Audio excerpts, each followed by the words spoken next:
welcome back to my channel, A Taste of Africa. Yo, and then so me denyamia sisi odi na so ache and then dey na buy and then baba turkey stew. Turkey, full turkey, and I made jam, and we need a bushing for neighbor, my baye turkey stew. And it's the same ingredients, and the baby stew, neighbor abebo bosso. Aye, me want me 4 large of onion. White one, and I'm a red, medium sized, and also 3. And I'm a me green pepper 2. Me want me rosemary, me thyme, me black pepper, me want me vegetable cube, me want me cumin, and I me want me fennel, na me want anise, and I me want shrimp cube, and I me want chicken season, tomatoes one, no, and a regular no, and I me want me bay leaf, me want me curry powder, and I me want me salt to taste, and I me want me tomato paste, and I want me pepper, because pepper and a so yes. So I talk here pepper, would be yes still next where was said doors, and I me want me ginger, small, and I want me garlic, 4 garlic, and my hand in Yano, and I want me tomatoes, Elisiano, mentos, then tabushia 4, no avocado oil, so why any will be our choice. Well, can root me the oil be our nature when you will be any, but me dear no avocado oil, Namidi Eba Bayano, Namidi vegetable oil I had. Actually fish then the talking and tiabushia munyami and say no ingredients no spice no me the be that be bubusu you can add dimension 2 tablespoons of salt because talking a dozen to say chena nkomo the ni na season and chena nkomo e be ye bibi o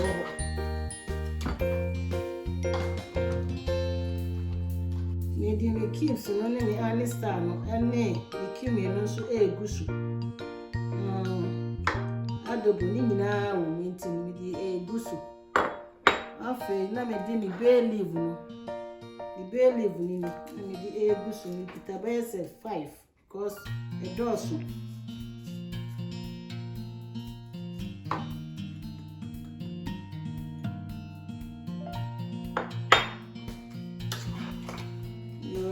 for the egum neighbor near Ken, Namedia Papa Sijams.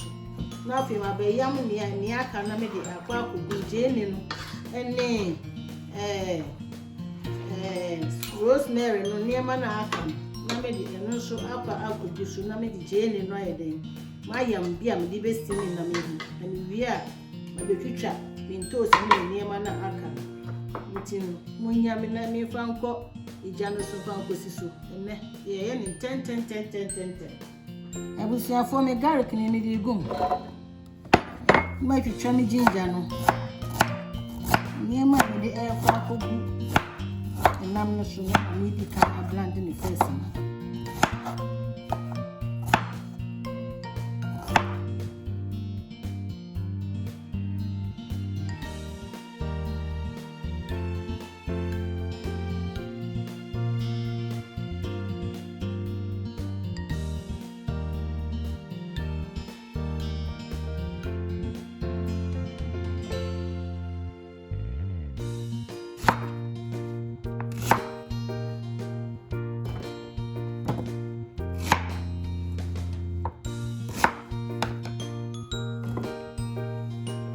after na me de me rosemary no name the thyme no name black pepper no de egusu sisi me de nsuo kakra there's a half cup me de egu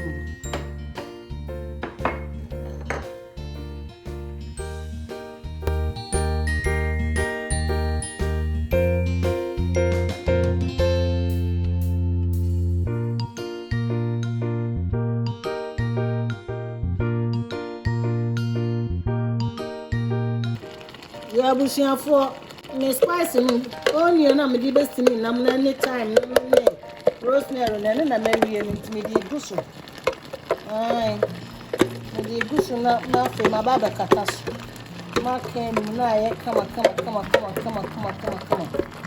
ai ti abusia for mo nya konya wai na mo ntwen na A Taste of Africa ye se mo amuni ai wo taste mo hu say African sama African salmon kwan. They say make up ayinenu.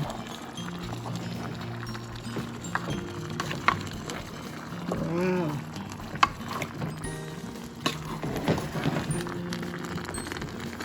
You are pushing for the same, everybody say.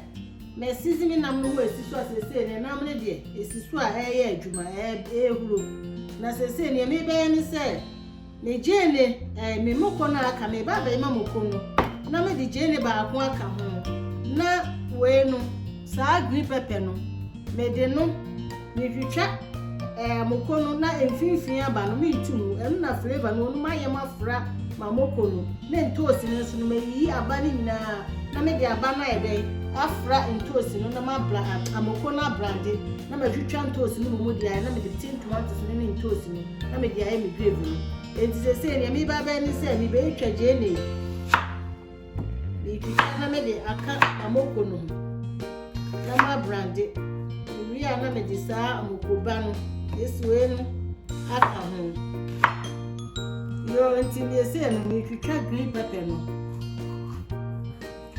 me de abano afra mokono no a blande eno no so ade afra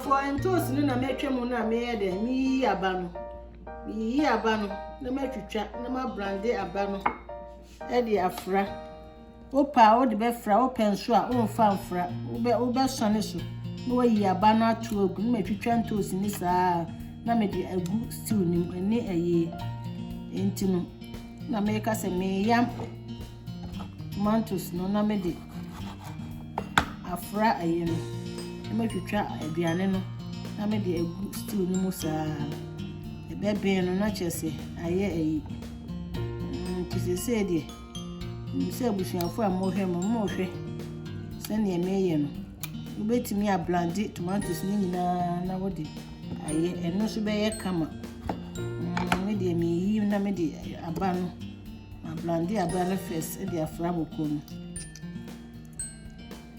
yo abusuafo se no eyi aba no ne amoko no ne green pepper ba no na me ba be blande no na me twitwa ntosi ni de agu ade ntosi ni me blande me twitwa ni saa enti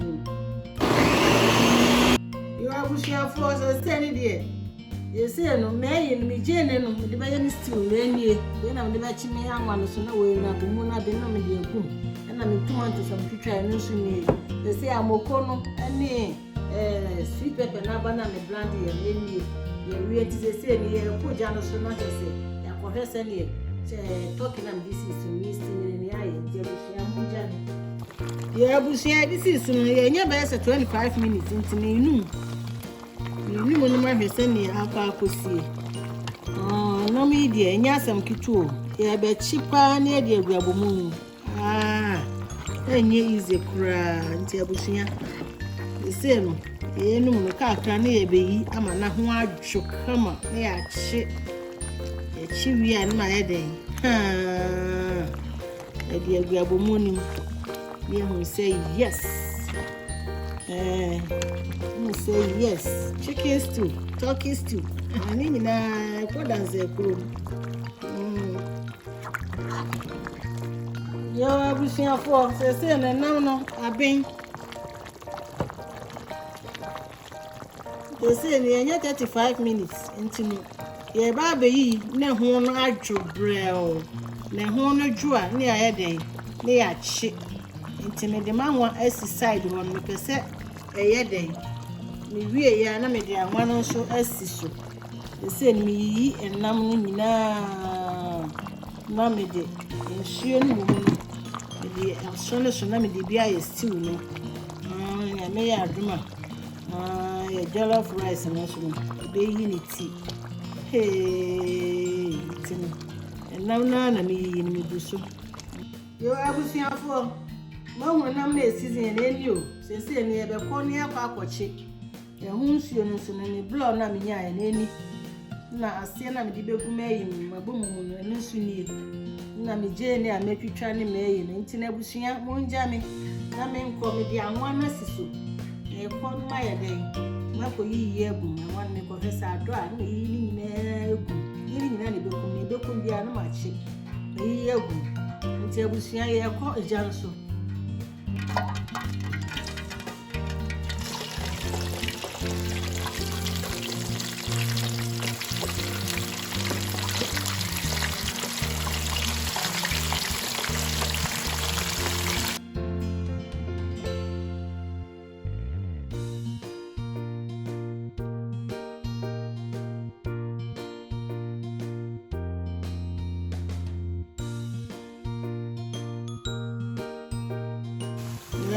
for my first batch na me di gum yo. You see me dey gum 10 to 15 minutes ni itino. Enche bia me ba be yi na me the second batch na egu. To talk you so mo. Wuhia amanaju. Come na we dey egu an one heat. One no man na ye shi hot.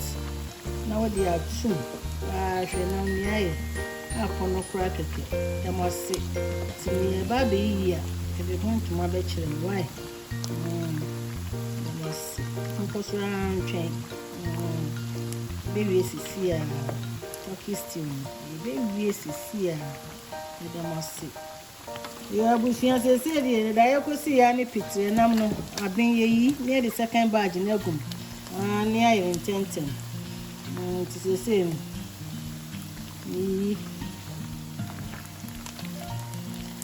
You are bushing for your chin. I'm never you any. Me talking no na my season na match no. One ni aye. Mama nkaka krafe.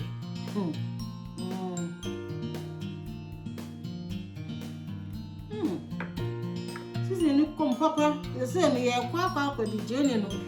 Akwa gu ayi anwani. Ye kwa start achi maboko abomo no. Nti say no. Idi kan di jeni na kogu. Ya mamoko na ba besia kogu. Nda masimu ni mechi. Yo jene na metwitwa si ho no ne me di kan abomu na se ne nie di we no na ko na ne na kan ne abomu ni di abomu na bi ewie no na me di egum di we na me di ego a to di se ni ni ba che ni akwa ko fa no tomato na ba ni ma mo ko ni ya to se ni di se ya ta na na ma se.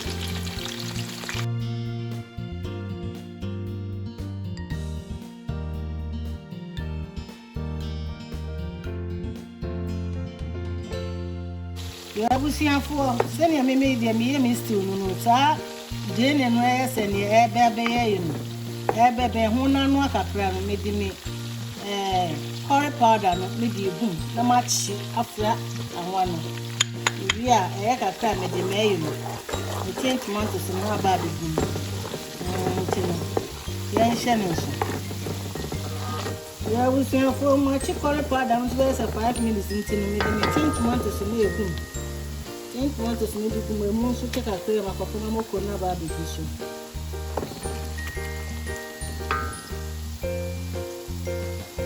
You have seen for a say after 5 minutes since maybe Mamoko no and me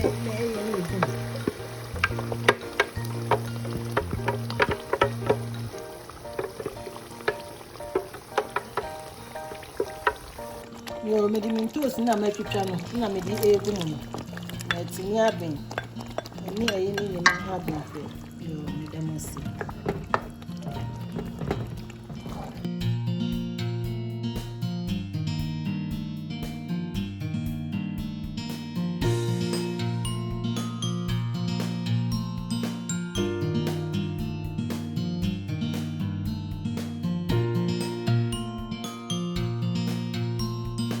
You have seen for say ni abomo no ni akodru ni o. Me di me niam ni nyina egu me tomatoes ni me yi no. Egu mu wie ye no. Say no abomo no mu achi kakra fanti me de curry nutmeg no. I'm the car quite part and nothing. I'm dear no last a year. I'm giving. It be 5 minutes after I'm the Jamie and I'm trying to sweet pepper and so. A baby boom. Yeah, intimate. It boom. Then no sooner you watch it come. Enough flavor no teach here. So what's here? We have been for. They say no me di me jene no any sweet pepper no na me di egu abomu.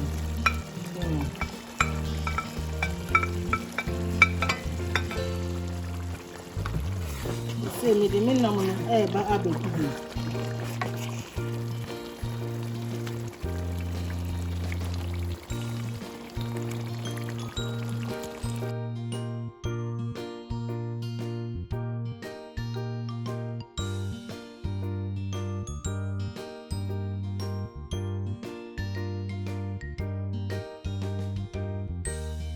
No, abusia for area abomu no. The taste of Africa abusia abomu na area no. Ai, semo. Area aye kama. Na sese no. Ni America nyina ni say de nyame ase. So odi abewie. Mo amotra se hwe am nyina nyame ko bibia na emom mo modin ase mo be subscribe na mo be share. Edi ama me na mo nua so no. Ma komanim. Enti no Yedamasi, some trans and a more share. Finally, ye turkey stew, no, turkey stew, no barber carving, no more cacredo, and no, I'm a dear day. A dear barber carving, no mamma who's in ye, the city. Any kind of veggies.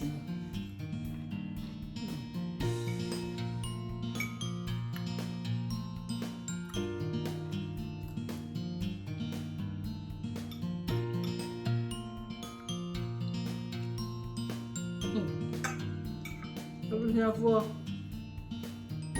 abomu we on isre mo mo chance hwe no mo dia se mo be method no na mo aye bi aduane no bebre na egusuo na emum no oye na wo hwe se na method am ye na do hu difference the taste of Africa and ye nyasam titua African sa no pa nti ebusu am da mo se nyame nko bibiara ho mo chance mo hwe mi mo modia mo subscribe na mo share comment bia mo fa emra mo do ti aka chere mo aye be wi bia no ida mo se ni ko bibia